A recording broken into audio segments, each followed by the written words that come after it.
Hey guys, I hope everybody's having a great day today. I just wanted to come on here and talk about everything that I've been learning from God for these past few days. This audio might or may not be out before or after the new year. I'm not sure. I think it's going to be out after the new year, but during the last 5 days of 2023, God has been teaching me so many things, and honestly, I have not been strong at all. 2023 was like World War III. It was horrible. I genuinely think it was probably the worst year of my life. It was just so much spiritual battles back and forth and back and forth.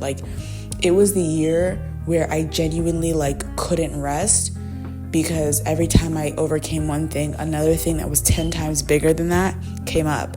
And so during the last few days, all I really wanted to do was lean into my temporary highs. And temporary highs are things that you go to get temporary feelings for a bigger issue. And so your temporary high might be smoking, someone else's temporary high might be alcohol, someone else's temporary high might be social media or comfort food.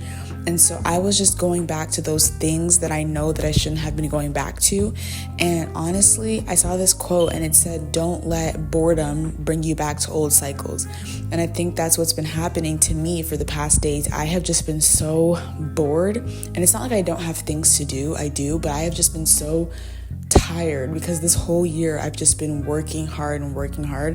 And to be quite honest, I've actually never seen a full reward. I've always, and I talked to God about this last night, I always felt like I've got crumbs. I've worked so hard and then I got crumbs. I never actually got the full reward of my seed.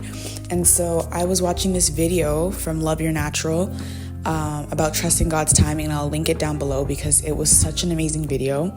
And it encouraged me to go and pray. So I went outside during the night and I prayed to God. And I basically was just vulnerable with him. I told him things that I think in my head out loud, because though God can read our minds and understand our minds, it takes a different type of humility to humble yourself before him and tell him to his face how you feel. And so I was just telling him I have always lived in such a transactional world. Everything I've ever done is transactional, with school, with family, with friends. It's always been, you do this for me and I'll do this for you. And so I told him it's very hard for me to believe him. It's very hard for me to trust his timing. And it's very hard for me to receive things from him because I've lived in such a transactional world. I don't know how to live outside of that. I can't believe that God wants to give me a whole job or a whole car or a whole house with no strings attached. Whereas I have to do a bunch, when I was younger, I had to do a bunch of things to get $2 to go get candy. I had to do a bunch of things for $2, but God is offering me these big extravagant things for no cost. And it seems too good to be true.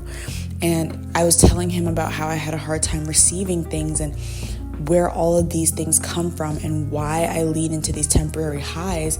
And God told me that sometimes I don't need to ask him for power or for strength. Sometimes all I really need is discipline. And I also watched this other video from Phil Kofer, which I'll also link down below, and it was about perspective and how things really change when we change our perspective. You're not going to change your whole mindset when you get a new house. You're not going to change your whole mindset when you go to university or when you get into high school. That doesn't just change things right away at a snap of a finger. It starts in our minds. And I don't know if you've ever heard the saying, which I love this saying, life is what you make it. That is so true. There's people who are in the exact same or almost the exact same position as I am, and they view life very differently than I do. And you could tell that one person lives a happier life than the other. And so you've heard a million people say college and university is a scam, it's not worth it. And then you've heard people talk about their amazing experiences and how they have found themselves and they found what they love to do. And so really life is what you make it. And God was teaching me that I have lived in a transactional world all my life before I knew him. And I've also lived in a world where I felt like I had to prove myself.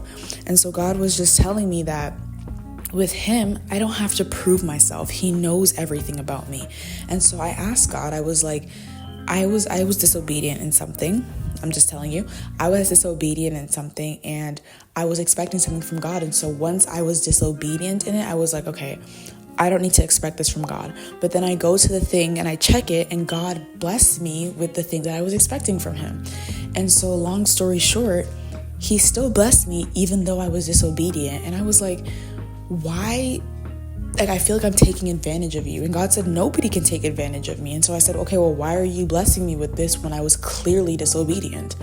And he said, because my blessings and my mercy and my miracles don't depend on your obedience. And so I thought, but isn't that how it works? I'm obedient and you give me things. And he says, it's not a transaction, it's a relationship.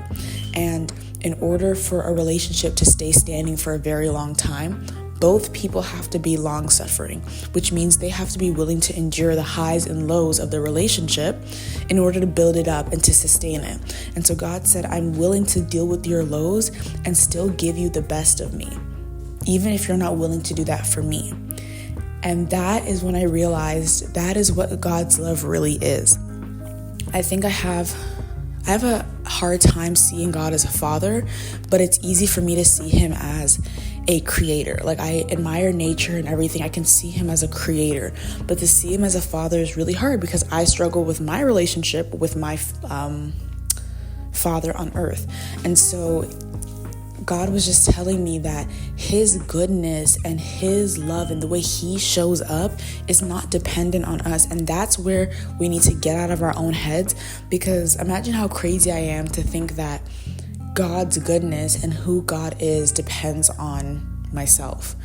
Little old me. God created the vast stars and the galaxies and then created me and subjected them all under my feet, because he chose to do that. He didn't do that because we were good. We were never good. He did that because he is good. And so I'm probably going to number each of these lessons on the screen because they were kind of scattered all over the place, but that's what God has been teaching me towards the end of this year. And I think that it's really important to build our relationship with God, but most of all, stop talking so much and listen, because the more I've been listening, the faster his responses have become. And it's really helped me gain perspective on life. And when people say choose happiness or life is what you make it, ultimately